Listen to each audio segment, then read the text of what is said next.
Bueno, pues otro día más, otra charla más, querido Miguel. La verdad que está siendo ya típico. La charla de como cada viernes grabar un nuevo tema, grabar una nueva Sí, expansión de la conciencia. En este caso, traemos sí, por lo menos si se expande la tuya y la mía ya nos va bien, ¿no? eso es. Luego ya la persona la que lo vean, ya mientras les apliquen algo mínimamente un poco de lo que han escuchado y les puede llegar a servir, eso es lo poderoso. En el Claro, día de hoy el- traemos el sí. budismo. Qué tema bien interesante, Miguel, el budismo, que bueno, según tengo entendido y según me comentaste anteriormente, has estado también practicando todo lo que es la parte, bueno, lo que es la parte de la vertiente budista, de la meditación, las prácticas de Buda. Ahí hemos resonado con el octuple camino, no uno, ni dos, ni tres, sino ocho, ¿sabes? Entonces, bueno, creo que tenemos tema que cortar, meditaciones, también la parte de los mantras, de los chakras. Bueno, yo creo que hay cositas que quizás estén unidas con el hinduismo o que sean vertientes parecidas. Pero bueno, ¿qué nos puedes contar un poco acerca de qué es el budismo y qué es lo que abarca en ese sentido todo lo que esto está vertiente del compañero que está justamente aquí, el Buda? Bueno, no soy un especialista en budismo, sí que lo he practicado tiempo, pero en cuanto a lo que comentabas ahora, lo que hay que entender es que el budismo nace en el seno del hinduismo. O sea, Ajá. digamos que Buda nace hindú y luego va desarrollando su propia enseñanza y que en su momento, en muchos sentidos, era un poco contradictoria con el hinduismo. El hinduismo es una religión basada en los dioses y en los cultos, en los rituales, etcétera. Y Buda cambia mucho eso, va mucho a la práctica. Buda va mucho a la práctica, la meditación, la atención, sobre todo el trabajo con la atención. Y hay un cambio para mí, o sea, que yo siento que es fundamental, que Buda dice, tienes que trabajar en tu propia salvación, o sea, no te van a salvar los dioses, no te van a salvar. Hay distintos modos de aproximarse, digamos, a la redención, a la salvación o a la liberación, como se le quiera llamar, y uno puede ser más ritual o más la oración y otro puede ser más el camino de la atención, el camino de la meditación, y este entiendo es el que propone Buda dentro de ese contexto original del hinduismo que bueno, que tiene muchísimos dioses, muchos ritos, es más quizá devocional. Luego tiene, por ejemplo, el Advaita Vedanta, que es más meditativo, trabaja más la atención. Eh, bueno, la verdad es que van en paralelo, o sea, digamos que los aspectos avanzados de todas las prácticas orientales y de las religiones también van en paralelo. El Advaita es muy parecido al budismo, o al menos en algunas cosas, ¿no?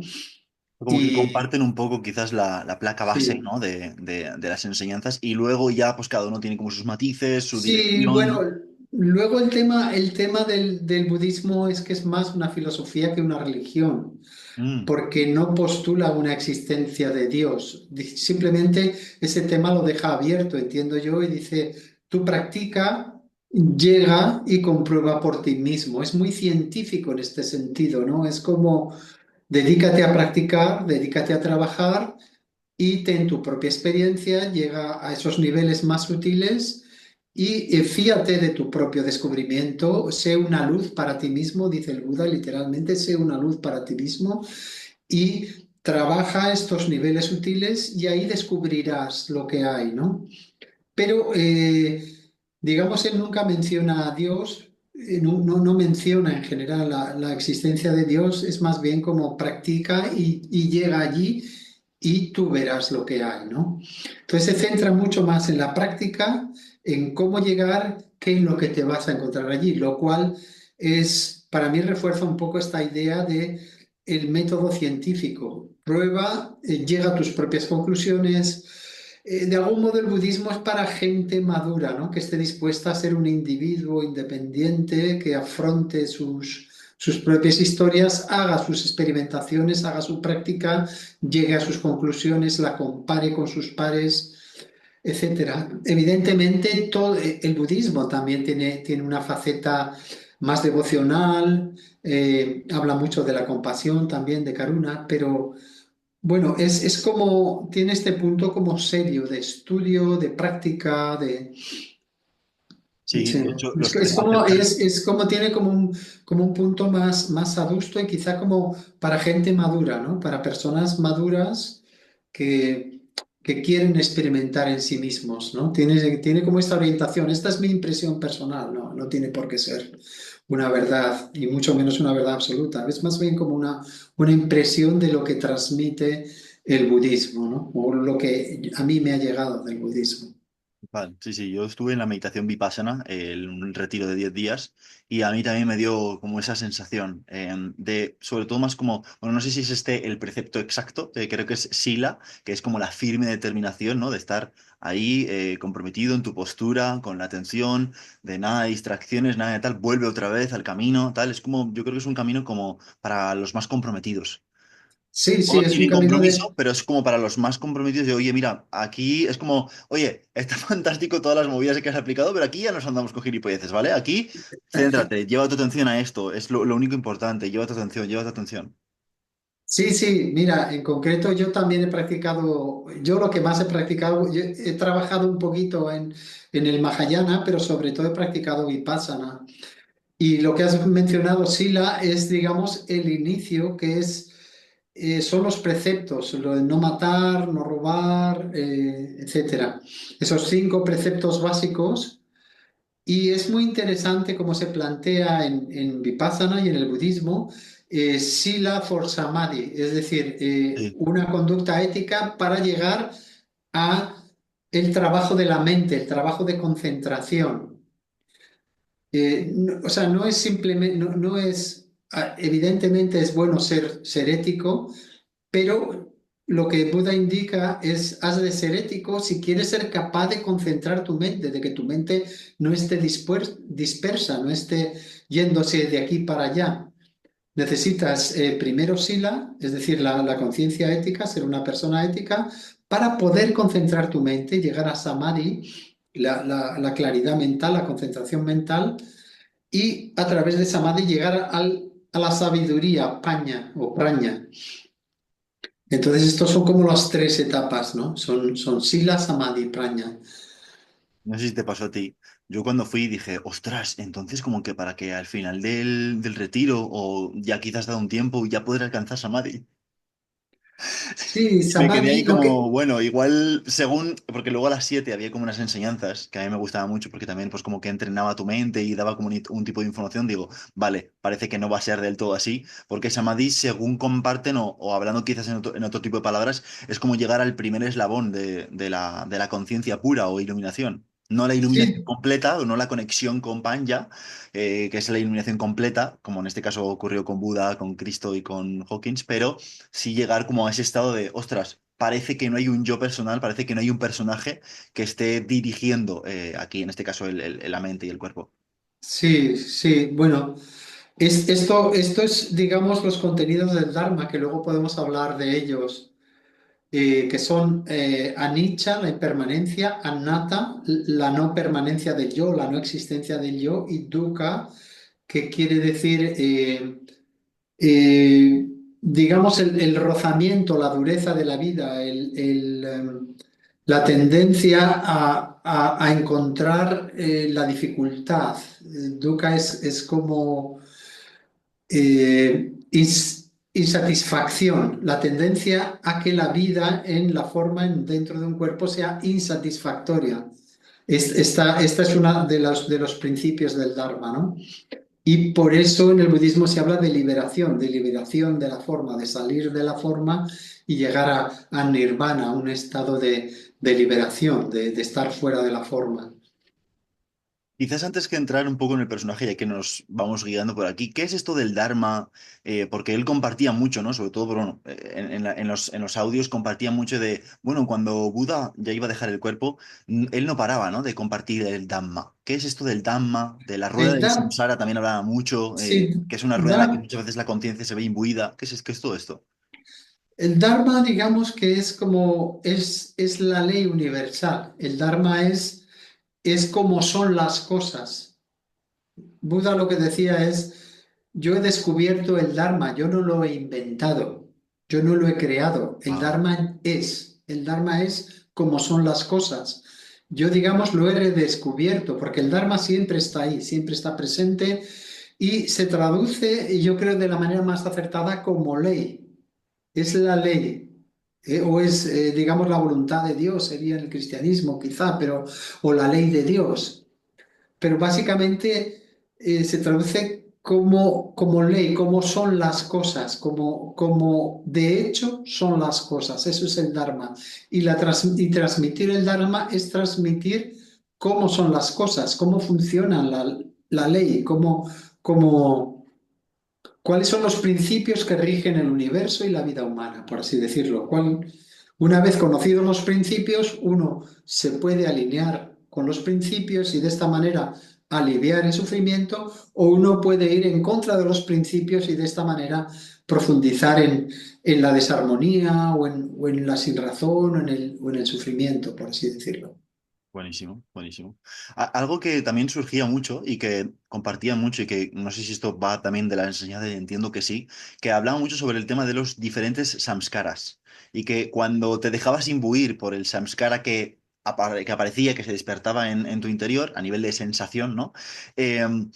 Era como que te imbuías en la rueda del samskara, que es un poquito todo esto y cómo podemos realmente liberarnos de esto, de los diferentes tipos de samskaras que pueden ir Sí, surgiendo. sí, son dos conceptos distintos, uno es samskara y otro es samsara. Ah, Son dos cosas distintas y ahora explicamos las dos.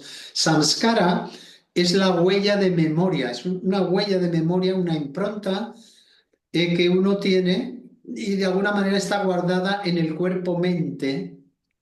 Y el budismo Hinayana, el budismo Theravada, el budismo antiguo, afirma esas memorias que están grabadas en el cuerpo-mente son accesibles a través de la observación de la respiración y de la observación de la sensación corporal. Entonces, esto es muy interesante. Buda recomendaba trabajar no tanto sobre el pensamiento, sino sobre la sensación corporal. Llevar la atención, que es la herramienta de trabajo, a la sensación corporal y ir ahondando en la sensación corporal de modo que a medida que el cuerpo-mente, aumenta de vibración, estas huellas de memoria que están, digamos, grabadas en el músculo, en las fascias, en los órganos, tienen mayor densidad. En la medida que uno vibra más alto, estas densidades mayores no pueden permanecer, digamos, grabadas y tienen que salen a la conciencia y en función de cómo sean recibidas en la conciencia, se pueden liberar. Uno se puede liberar de los samskaras, de las huellas de memoria. Podríamos traducir estas huellas de memoria también como no necesariamente como traumas, pero tienden a ser como huellas de momentos difíciles, ¿no? Un poco traumáticos de la infancia.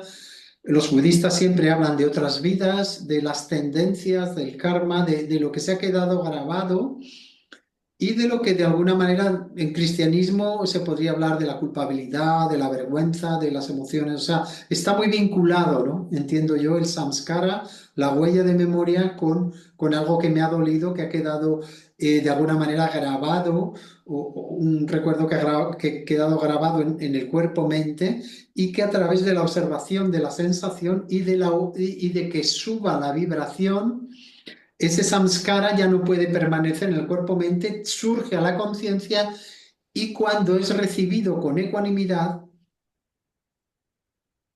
se le permite salir, digamos que se deshace, uno mira, es muy importante lo que dice, hay que mirar el contenido que surge, pero no reaccionar a él, no rechazarlo. Digamos que rechazarlo vuelve a mandarlo al inconsciente, vuelve a mandarlo al cuerpo. Se trata de verlo y dejarlo ir, dejarlo salir. Entonces, en cierta medida se parece al proceso psicoterapéutico occidental cuando uno aborda un trauma y ese trauma tiene que ser mirado poquito a poco con ayuda terapéutica posiblemente. Ese trauma, ese dolor, esa insatisfacción tiene que ser mirado y poco a poco tiene que ser visto por lo que es digamos, dejarlo que se vaya deshaciendo, ¿no? Qué bonito. Esto en cuanto al samskara. El samsara es la rueda de la vida guiada por el deseo, por el miedo, el deseo y esta insatisfacción de la que hablábamos, ¿no? Lo que nos dice básicamente el ciclo de samsara es el ciclo de reencarnación, el ciclo de renacimiento, en el cual uno va vagando y no encuentra la liberación, no encuentra la satisfacción duradera, ¿no? No encuentra la felicidad, por así decirlo, o el bienestar completo. Entonces, el ciclo de samsara es este ciclo continuo de pasar de una encarnación a otra encarnación en busca de no se sabe qué, guiado por el deseo ciego a veces, guiado por la reacción, guiado por el miedo, guiado, digamos, por lo que ellos llaman los venenos, ¿no? Qué bonito.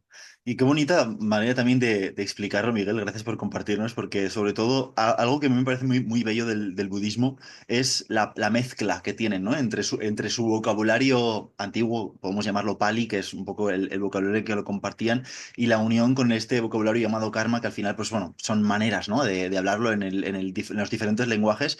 Y una de las frases que has dicho, que a mí me resuena mucho de Buda y que la verdad que lo aplico mucho y lo llevo muy presente, y es todo lo que te provoca rechazo, tanto todo lo que te provoca deseo es sufrimiento. Y te quedas un poco, ¿cómo así? Lo de rechazo, bueno, pues porque me provoca malestar, porque me provoca dolor, fantástico, pero ¿cómo lo que me genera bien? Pues claro, porque todo lo que no es ecuánime, todo lo que no hay una aceptación de la totalidad de lo que es, ahí es donde uno se resiste, ¿no? Y entra en sufrimiento porque está o en el 10 o en el cero, entonces estamos ahí en ese baremo.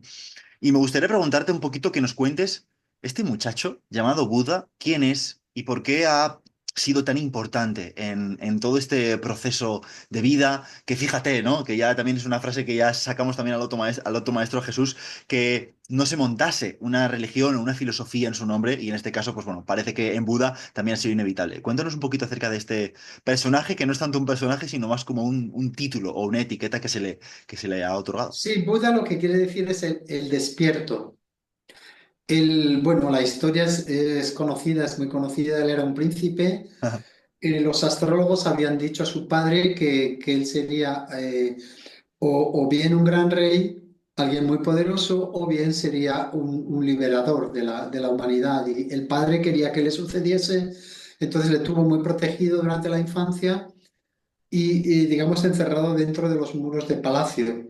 Ah, Pero Buda, en un momento dado, sale de los muros del palacio y empieza a ver lo que nunca había visto dentro del palacio. Empieza a ver enfermedad, empieza a ver la muerte y en su mente inocente, por así decirlo, impacta profundamente y entonces le viene como una misión personal casi esta necesidad de resolver el sufrimiento.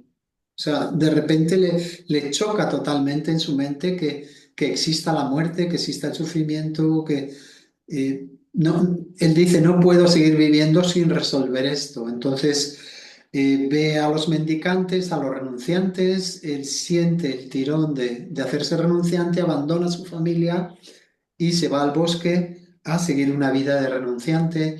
Hace digamos, como ayunos extremos, digamos que va como al extremo de la renunciación y en un momento dado se da cuenta de que tiene que seguir un camino medio. El camino de la renunciación completa no le va a llevar a la liberación. claro. Entonces ahí empieza con la idea, con la doctrina del camino medio. Es como la justa medida de todas las cosas, ¿no? La justa medida de cada cosa, buscar el equilibrio, buscar el camino medio. Y en ese camino medio es donde se puede hallar la liberación. Entonces, biográficamente, esta es un poco la historia. Se dice que le costó 8 años y una vez que se iluminó, estuvo dudando de si enseñar o no enseñar. Le parecía que su realización era complicado de explicarla a otra persona, pero en un momento dado, digamos, la compasión le llevó ya que yo he encontrado el camino, voy a enseñar el camino, voy a enseñar. Entonces él se destaca como una luz, la luz de Oriente, ¿no? La luz que dice, yo he encontrado el camino, escuchadme, venid. porque yo os voy a llevar, yo sé, yo soy el que sabe. Entonces esto es como un gigante en la historia de la humanidad que de repente se levanta y dice, seguidme porque yo lo he encontrado, yo sé. Y a partir de ahí derivan todas las prácticas budistas. El budismo, como decíamos, es muy práctico, muy de trabajo, muy de estudio, muy de aplicar. Y fíjate esta tradición que tiene pues eso, tiene más de casi 5.000 años, ¿no? Tiene... Qué maravilla. Yo cuando veo que las interpretaciones o las imágenes que sale de Buda siempre es meditando, me parece alguien totalmente digno de admiración y de inspiración de, joder, ¿cómo hay el chaval ahí sentadito debajo de un árbol? Pues ha resuelto todo, ¿no? Porque en muchas ocasiones estamos tan identificados con el hacer, con el qué tengo que hacer y cuál es la herramienta y cómo lo hago y tal. No, no, siéntate. Y de hecho es lo que me fascinó del Vipassana y lo que yo me revoloteaba. O sea, yo estaba ahí diciendo, "Oh, madre mía, a mí que me duelen las rodillas. Este señor, vete tú a saber qué dolores o qué sufrimientos se le reflejaron internamente, ¿no? Porque lo bonito también de toda esta historia es que todo era perfecto dentro de Palacio. Todo era maravilloso, todo era divino, no había ningún problema, todo era amor, todo era dicha, todo era vamos, de puta madre. O sea, que calibraría, vete tú a saber, igual en amor, porque pues solo conocía eso. Pero cuando ya se fue directamente a conocer otros niveles de conciencia, dijo, hostias, vaya movida. Y el muchacho va y se pone a sentarse debajo de un árbol a meditar. A mí, ya digo que siempre me ha fascinado mucho la historia de Buda y quiero que nos compartas un poco acerca de la meditación. Porque yo al principio, te voy a ser honesto, yo chocaba muchísimo con la meditación, eso de estar ahí sentado en silencio, sin hacer nada. Era como, joder, y si el día tiene 24 horas, pues vamos a quitarle 8 porque normalmente no me suelo enterar mucho, porque pues me voy a dormir y demás. El resto de horas en las que no estoy eligiendo conscientemente meditar, estar sentado observando internamente, qué es la meditación? ¿Para qué nos sirve? ¿Y cómo podemos llevarla al resto de la práctica del día? Yo creo que, mira, hay que entender el contexto primero para entender por qué propone la meditación. Y entender el contexto es clave, es fundamental. Si no entendemos el contexto, primero parece que no se está haciendo nada y que es posible que no tenga sentido. Para empezar, somos seres energéticos y entonces estamos vibrando a una cierta frecuencia siempre, 24 horas al día. Queramos o no queramos, estamos vibrando. Tenemos un cuerpo físico que vibra a una frecuencia, tenemos un cuerpo emocional, energético y emocional que vibra a otra frecuencia, tenemos un cuerpo mental hecho de pensamientos concretos que también vibra a una cierta frecuencia. Esto no podemos evitarlo, esto es lo que hemos de entender. Estamos vibrando, estamos mandando una vibración al universo, estamos mandando un mensaje al universo 24 horas al día y de noche, de día y de noche, día sí, día también. Esto ya lo estamos haciendo y no podemos evitarlo, no podemos bajarnos del tren y No, decir que sigan sin mí. Continuamente estamos en un estado de conciencia, en un estado emocional, en un estado mental y estamos vibrando, estamos extendiendo ese estado interno. ¿Qué hace la meditación? La meditación es una vía de purificación, es una vía de limpieza, es una vía de aprender a vibrar más alto, aprender eh, a través de la ecuanimidad en el budismo a purificarse, a soltar los contenidos más pesados, más densos y vibrar cada vez más alto. Esa vibración, lo mismo que ahora estamos extendiendo un cierto mensaje con nuestra frecuencia vibratoria, si estamos plenamente purificados, si estamos en luz, ese es el mensaje que extenderemos. Y ese mensaje beneficiará a todas las personas, animales y plantas que les llegue. Entonces, digamos que no hay mayor servicio que el trabajar sobre uno mismo, purificarse y extender la luz que uno ha logrado dentro, extenderla a todas las demás personas, al entorno, a los animales, a las plantas, a la humanidad. Entonces, cuando dices que no se hace nada, Claro que se hace. Estamos purificándonos. El trabajo es limpiarnos, ser cada vez más claros, más ecuánimes, ser cada vez más compasivos, más amorosos. Eso es un servicio enorme para todo tu entorno, para todos los que te rodean, para toda la humanidad. Buenísimo. Totalmente, hermano, totalmente. Pero claro, a veces uno tiene que atreverse, ¿no? A realmente a cerrar los ojos y ver qué está sucediendo internamente, porque apagas uno de los estímulos principales, considero yo, que son los ojos. Allá donde te colocan los ojos, constantemente estamos dirigiendo la atención para aquí, para allá, tal, escroleando en el móvil, y cuando uno apaga, pues por así decirlo, el foco principal atencional y lo dirige internamente, ahí es donde brota todo. Y me gustaría preguntarte, porque algo que hemos estado hablando últimamente en estas últimas charlas es, ¿qué va primero? Ya sé que todo está unido y todo forma parte del todo y del uno y del yo infinito, ¿no? Pero ¿qué va primero? ¿La parte energética o la parte del proyector del pensamiento a nivel mental? Es curioso, es una muy buena pregunta, yo creo. Y esta, mira, la contestaron óptimamente los hindúes. Si se entiende, la respuesta que dan los hindúes, yo creo que es la respuesta óptima. Ellos hablan de Shiva Shakti. Mm, Ellos hablan de que hay solo una cosa con dos facetas. La única cosa que hay tiene dos facetas. Tiene una faceta Shiva, tiene una faceta Shakti. ah, Tiene una faceta conciencia, tiene una faceta energía. La energía es conciencia, la conciencia es energía. Cada conciencia tiene su Shakti, tiene su energía. Cada Shakti tiene su conciencia, su Shiva. ya, Entonces, Shiva Shakti es una única cosa que a nosotros nos parece como dos. Lo vemos desde la energía, lo vemos desde la conciencia, pero es una cosa con dos facetas, es una moneda de dos caras. Entonces, realmente no hay separación. Cada energía tiene un significado, nosotros le damos un significado. Cada conciencia tiene tiene un poder de manifestación, tiene una energía que le acompaña.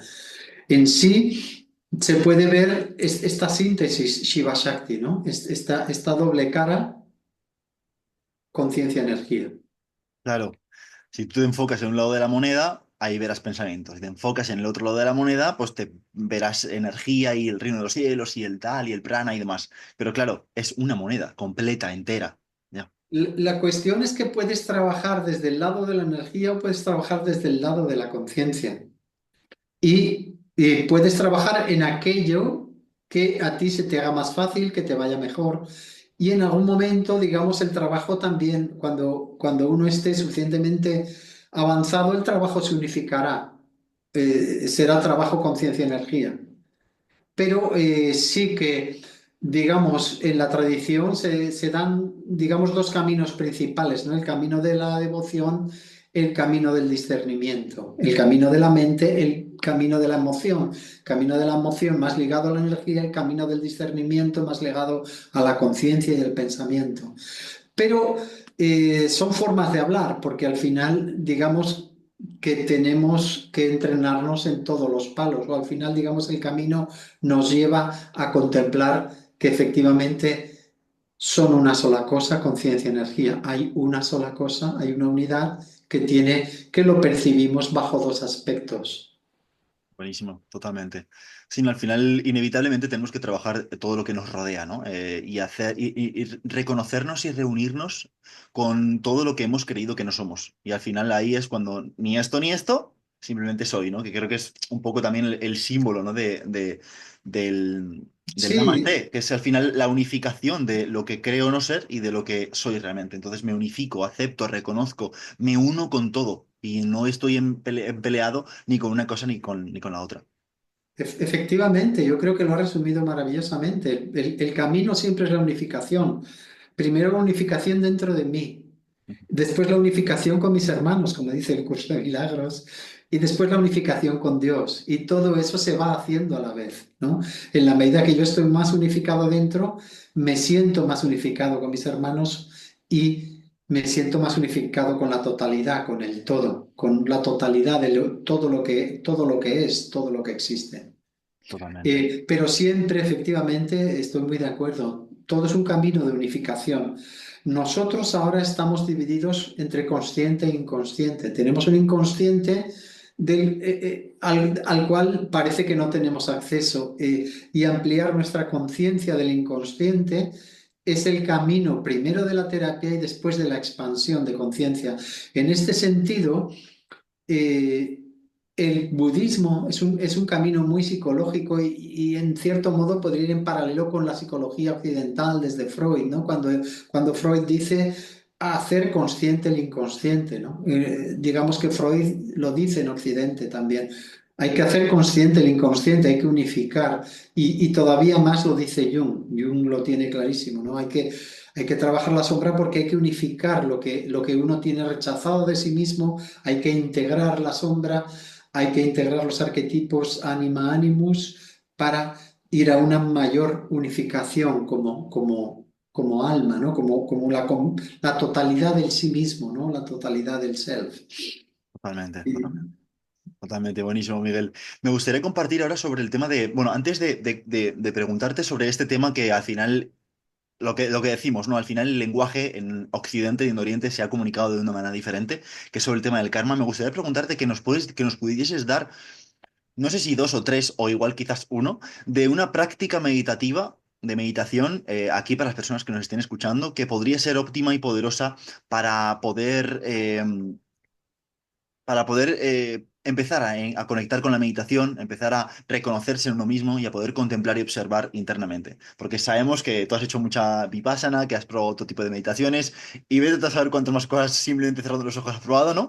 Pero más que todo para que nos pudieses dar alguna práctica, alguna herramienta de meditación, de contemplación, para enfocar esa mente y llevarla más a la ecuanimidad y no estar constantemente reaccionando, ¿no?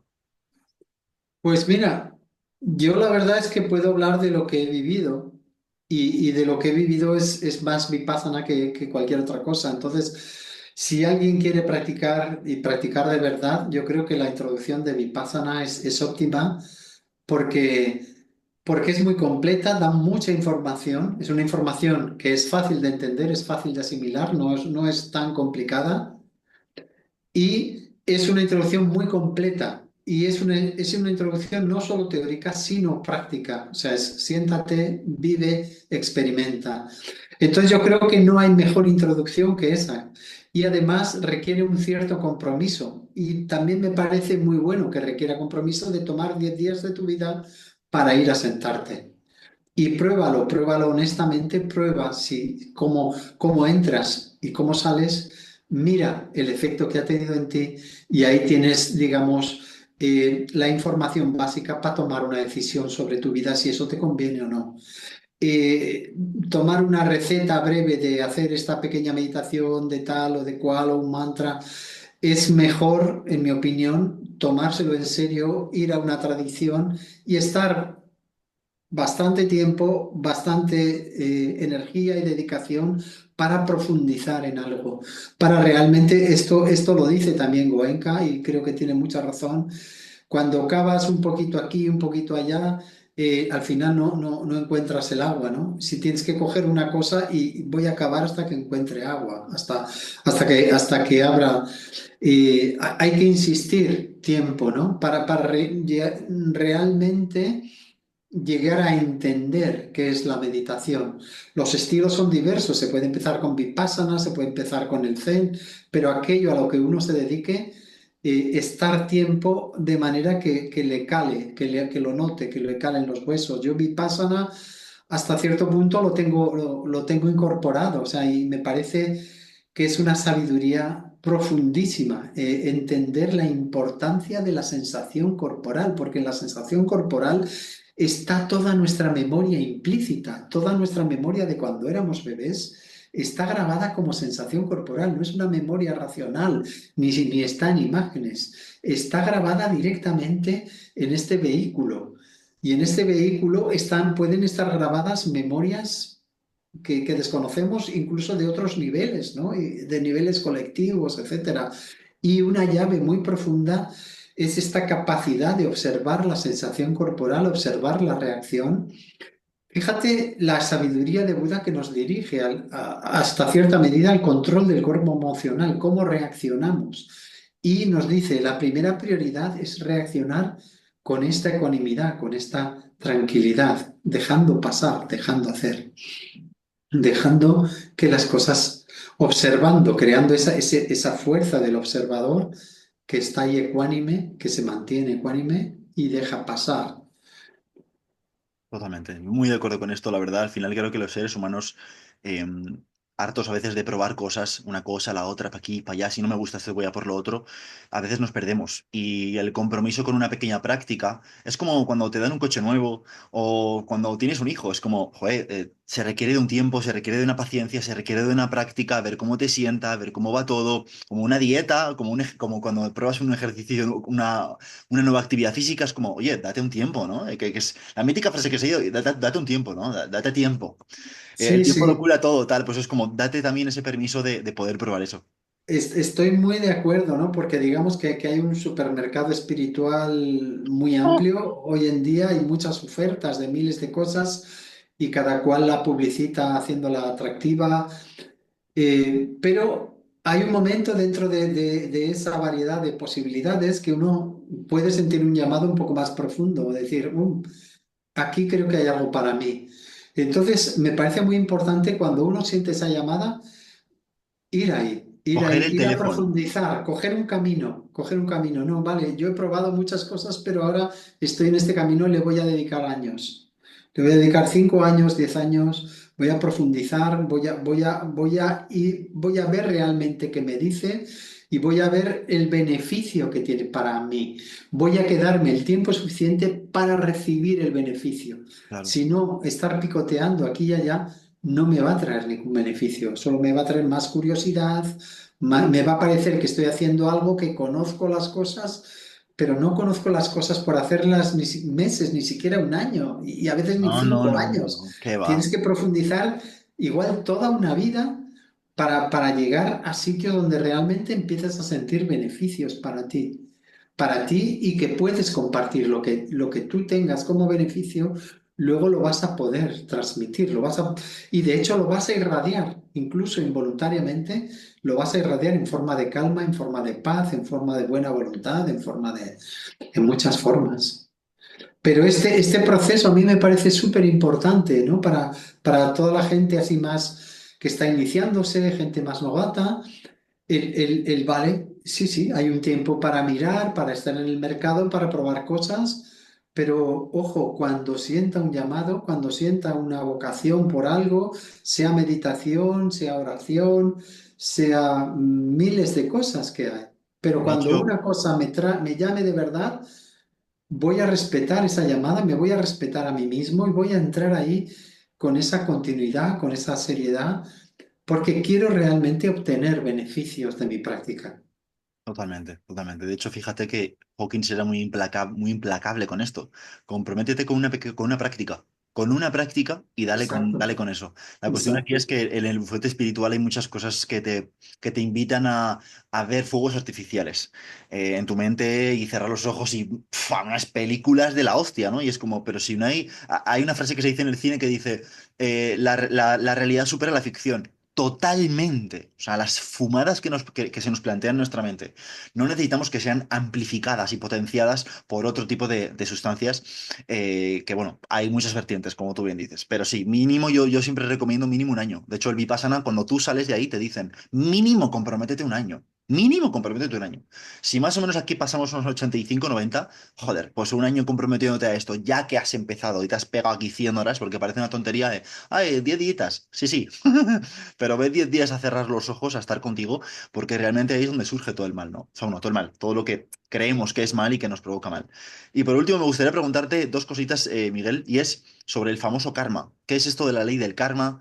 Que al final, pues bueno, aquí en Occidente lo hemos comprendido quizás como la causa y efecto y demás. ¿Qué es esto del karma? Que tanto hablan los budistas, los hinduistas y demás, y cómo podemos liberarnos de todo ese karma que arrastramos y que parece que tenemos en nuestro interior. Bueno, es curioso, yo sigo investigando lo que es el karma, no lo tengo 100% claro porque hay muchas acepciones de la palabra y yo creo que la primera acepción original se nos dice como karma es como una tendencia de la mente tiende hacia algo. Esa tendencia es el karma. Y karma en principio no está, nosotros en Occidente lo tenemos quizá más asociado como algo duro, difícil, lo que hay que resolver, lo que va a ser difícil. Y quizá la acepción original no está tan asociado con lo difícil, porque se habla tanto de buen karma como de mal karma.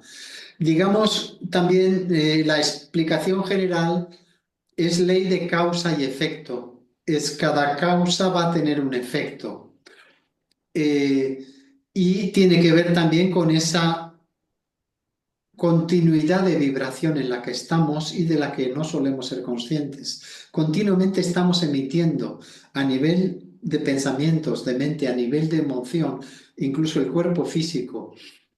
Eh, en este sentido, cada cosa que hacemos, cada causa tiene un efecto. O sea, lo que yo contengo en mi mente es el mensaje que estoy emitiendo. El universo va a tender a responderme a ese mensaje. Si yo emito A, lo que me responda va a ser algo de esa vibración, algo parecido. Por eso tengo que tener mucho cuidado con lo que emito y con el hecho de que estoy emitiendo 24 horas al día, cada día de mi vida. En ese sentido, lo que yo pienso causa va a tener un efecto. Causa, efecto. Lo que yo siento va a tener un efecto. Si yo tengo resentimientos y estoy todo el día comiéndome el coco con mis resentimientos, ¿qué mensaje estoy enviando al mundo? Totalmente. Si estoy intentando estar más en una visión más amplia, más amorosa, más compasiva, cómo me va a responder el universo? Estamos hablando de una ley de atracción que según emito voy a atraer. Entonces el karma es esta idea de causa-efecto, esta ley de causa-efecto. Cada causa tiene un efecto. En función de lo que yo emita, voy a recibir. En función de lo que doy, voy a recibir. Y es importante entender que estoy dando todo el rato, que posiblemente no soy consciente de ello, pero es de esto de lo que realmente tendría que hacerme consciente. Continuamente estoy emitiendo, continuamente estoy pensando, continuamente estoy sintiendo y continuamente estoy mandando un mensaje al universo, estoy provocando causas, estoy sembrando semillas que luego van a fructificar y van a dar un tipo de fruto. ¿Cómo siembro? ¿Qué siembro?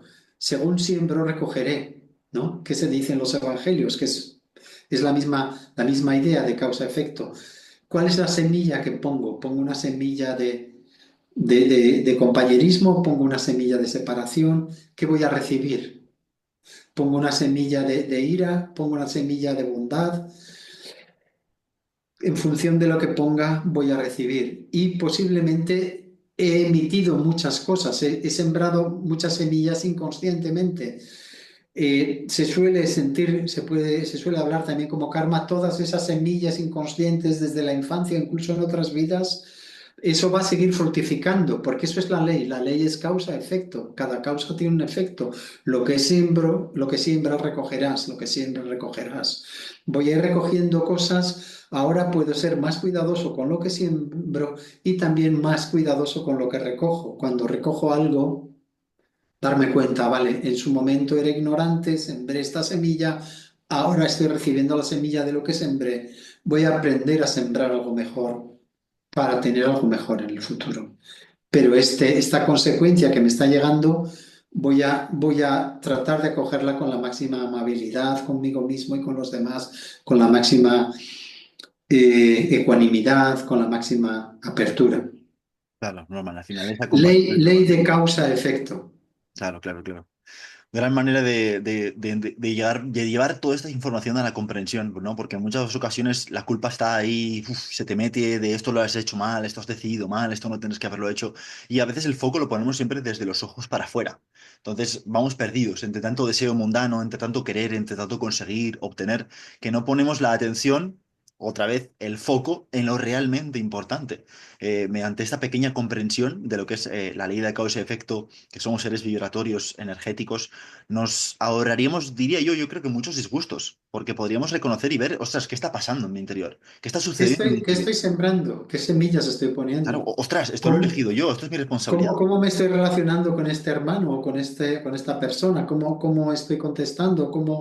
¿Qué pienso en mi mente? No solo ya lo que digo con mi palabra, sino qué pienso en mi mente. ¿Le deseo lo mejor o le estoy deseando que se pierda por ahí? O sea, es que todo pensamiento es una causa también. Toda palabra es una causa. Toda acción es una causa. Eso es lo que voy a recoger. Estoy Correcto. sembrando cada vez que hago algo, ¿no? ¿Qué pasa cuando siembro semillas hermosas, semillas de amistad, semillas de compartir? Eso es eso es lo que me va a volver, ¿no? Claro, claro, claro. El mítico ejemplo sencillo que todo el mundo comprendemos que es el del boomerang, ¿no? Es como, a ver, yo lanzo el boomerang y luego ¿qué esperas que vuelva? ¿Un dinosaurio? No, va a volver el boomerang con la energía, con la potencia, el mismo boomerang, el mismo color, exactamente igual que el boomerang que tú has lanzado.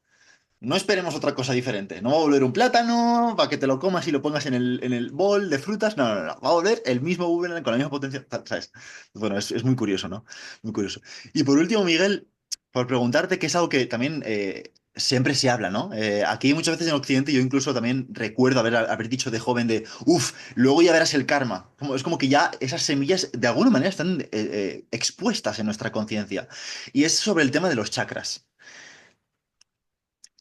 Los chakras tiene que ver o tiene su raíz también en la parte budista. Buda compartió acerca de los chakras, de dónde viene todo esto, qué es esto de los chakras inferiores, los chakras superiores, para qué sirve, porque a veces es como, claro, ¿dónde está el chakra? ¿No? O sea, no veo yo ese botón de ese color, ¿qué es un poco, qué nos puedes contar un poco acerca de esta vertiente? Sí, en cuanto...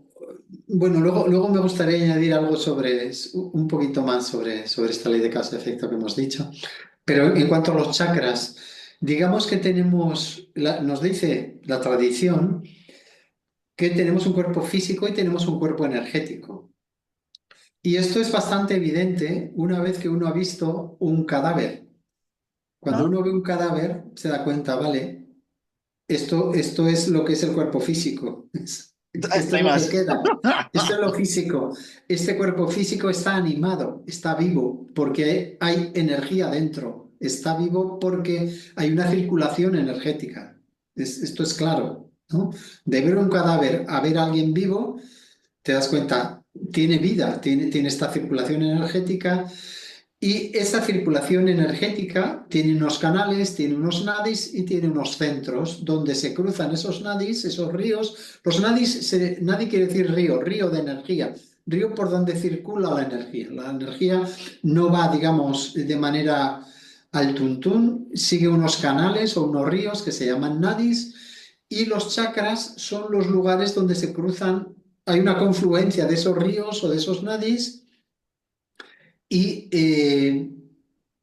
energéticamente, pues hay un centro donde confluyen y se suele asociar, como hemos hablado antes, de conciencia-energía, donde se juntan muchos nadis, muchos ríos de energía, se crea un centro de energía, ese centro de energía está asociado con un tipo de conciencia, es conciencia-energía. ¿Eh? Entonces, digamos, en el cuerpo energético humano se distinguen como principales 7 chakras, luego hay muchos chakras, hay miles, según la tradición, en muchos puntos del cuerpo, pero digamos que los fundamentales, los principales son 7, que tienen que ver también con niveles de energía y con niveles de conciencia. ¿Mm? Entonces se describen 7 que son el chakra básico, el segundo chakra es Svadhisthana, el tercer chakra Manipura, Anahata o corazón, el chakra de la garganta, Visuddha, el chakra tercer ojo y el chakra Sahasrara, que es el chakra de la parte alta de la cabeza. Y digamos que se asocian también con estados de conciencia, con niveles de realización del ser en función de cómo circula la energía por los chakras. Asociado con los chakras está la idea de la energía espiritual, la energía kundalini, que cuando se practica el yoga despierta una energía espiritual que se canaliza pues hacia los ciertos, hacia los chakras, hacia los conductos y se van abriendo los pétalos de los chakras que son, digamos, también están asociados conciencia y aspectos de energía, ¿no? Entonces, digamos, la persona plenamente realizada tiene los chakras abiertos y tiene una conciencia expandida, ampliada. Y evidentemente tiene más energía. Si uno ha estado al lado de un ser realizado, nota que tiene un campo, un aura, a veces muy poderosa, ¿no? Y en los casos de personas muy, muy realizadas, pues tipo el Dalai Lama, tienen un campo de energía que lo puedes sentir igual a 50 metros. O sea, tienen... ¡Wow! ¡Wow! Wow, qué bueno. Claro, la irradiación de Sí. la energía con respecto ¿Eh? a los chakras, Sí, cuando están sí, ahí claro. plenamente O de un gran desarrollados. maestro, ¿no? Un gran maestro, pues tú entras en la habitación del maestro y estás entrando dentro de su campo energético. Mira, te puedo contar lo que me pasó a mí con Goenka. ¿Estuviste con Goenka? Sí, yo conocí, bueno, estuve en un Vipassana con ¡Wow! Goenka unos ¡Wow! primeros. ¡Wow! ¡Qué bueno! Cada vez que lo he escuchado digo, joder, me encantaría conocer a este señor, tío. Lo veía en la foto y digo, joder, parece un señor majo. Me encantaría tomarme un té con el señor Goenka. Mira, te voy a comentar la circunstancia. ¡Wow! Estaba en Katmandú, Nepal, y él estaba dando un Vipassana. Estábamos, no sé si 600 u 800 personas, bueno, porque en India y en Nepal, pues los cursos son así, eran masivos, ¡Joder! cientos de personas, y había un rato de consultas. Yo fui a consultar un tema que tenía, que me había alterado, y entonces fui a entrar. Goenka estaba en una sala, él estaba sentado en el centro, estaba allí. Yo fui a entrar y me quedé en la puerta. No pude entrar.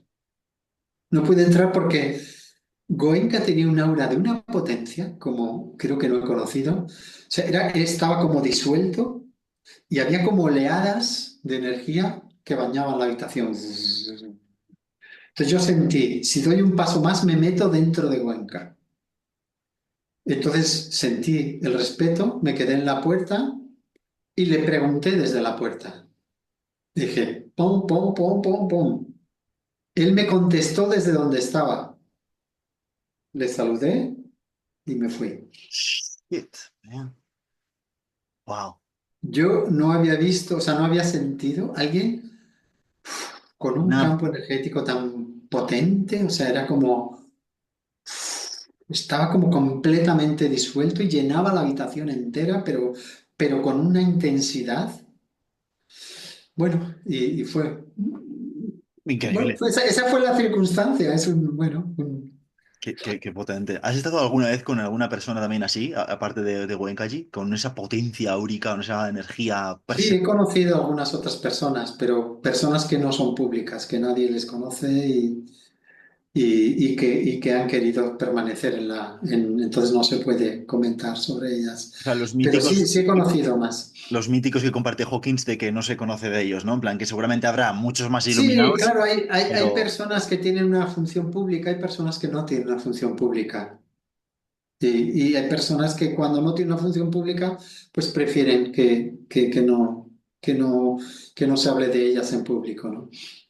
claro, entonces estar en el contexto de esas personas, compartir con esas personas, que tú le puedas quizás preguntar algo o que él te pueda hablar de algo, es como, ostras, ¿no? Increíble. Sí, pero bueno, es una ecuación complicada, ¿no? Estar con un maestro es una ecuación complicada porque, bueno, en esto en Oriente se sabe mucho, en Occidente se sabe muy poco, porque no es tan evidente la figura del maestro y la relación con el maestro, ¿no? Y la relación con el maestro no siempre es fácil, ¿no? Porque digamos que el maestro, tú estás fascinado, quieres estar todo el rato con él o a su lado, pero el maestro, tú para el maestro pues eres un estudiante más. Claro, dice, bueno, pues Y está bien, bien, puede ¿no? ser muy majo, muy simpático, muy simpática si es maestra, pero no está colgado de ti como tú estás colgado de Claro, él. claro, claro, claro, claro, Entonces claro. puede ser, ahí puede haber. algunos tiras y aflojas curiosos, ¿no? Esto es como le pasaría a Y Ramana, que Ramana decía, bueno, pues aquí está esta peña, pues, fantástico, yo aquí estoy, aquí con mis cabritas y con mis animales paseando cada día, pero... sí, sí, sí. Entonces ahí, pues digamos como que hay que entender la relación con el maestro, ¿no? Y hay que utilizar la relación con el maestro realmente para individuarte del maestro, porque todo buen maestro quiere que tú seas tú y que tú crezcas, no que estés colgado de él. Para un maestro, seguramente que alguien esté colgado de él no es lo más agradable. El maestro lo que quiere es que crece tú y luego expande tú el mensaje, ¿no? Por tu cuenta. Por eso muchas veces pues se necesita cierto reajuste, ¿no? Cuando conoces a alguien que te impresiona mucho, pues, dices, vale, sí, me impresiona, pero yo tengo que vivir mi vida, ¿no? No puedo estar pendiente de lo que haga esta persona. Sí que le quiero, es muy amable, es muy bondadoso, o es muy listo, o es muy abierto, tiene muchas muy buenas cualidades, es un modelo, pero al fin y al cabo yo tengo que vivir mi vida, tengo que hacer mi camino. Claro, tienes que continuar meditando y viendo tus movidas, no respondiendo... Ahora bien, un maestro tiene una versión práctica muy, muy útil que te puede resolver muchas dudas, te puede ayudar, te puede... Sí, sí, claro que sí. Buenísimo, buenísimo. Bueno, pues bueno, Miguel, gracias por compartir. No sé si quieres añadir algo más con respecto a las enseñanzas budistas o algo que quieras, el ajuste este que has dicho de la causa y efecto, algo que quieras añadir, algo que quieras compartir. Sí, tenía algo, pero creo que se me ha ido, ¿no? El budismo es muy interesante, sobre todo en algunas de sus facetas, ¿no? En el Zen, el Dzogchen, y es muy bueno porque si miramos, digamos, la producción del budismo, el budismo ha dado muchísimos maestros, muchos seres despiertos, o sea, es algo que funciona, sus prácticas funcionan y están vivas hoy, y están vivas y muchas están todavía transmitidas de maestro a discípulo en linajes vivos. Es valioso simplemente decir que es un gran activo para nosotros colectivamente como humanidad, es un gran activo, es una gran enseñanza, es algo muy de agradecer al Buda y a todos sus seguidores durante siglos y siglos. Pero bueno, muchísimas gracias, hermano, por Muchas compartir. gracias, Imanol. Gracias de nuevo por la invitación.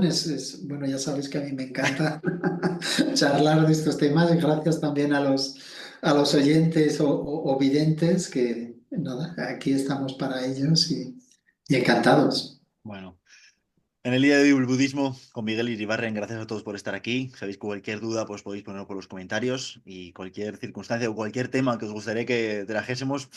Y como siempre le digo a Miguel, yo creo que si nos reuniríamos de aquí hasta que dejásemos el cuerpo evidente, podríamos sacar temas y temas y temas. Aparte de porque, claro, lo poderoso, tanto en ese caso también hablo por mí, tanto por Imanol como por Miguel, que están en constante aprendizaje, en constante expansión, en Sí, constante claro, mira, ¿no? claro. Con curiosidad, desde la total ignorancia, decir, oye, a ver qué surge en esta práctica, en este trabajo. Exactamente. Entonces, constantemente uno está expandiéndose y evolucionando. Entonces, lo que te digo, ¿no? Continuo aprendizaje.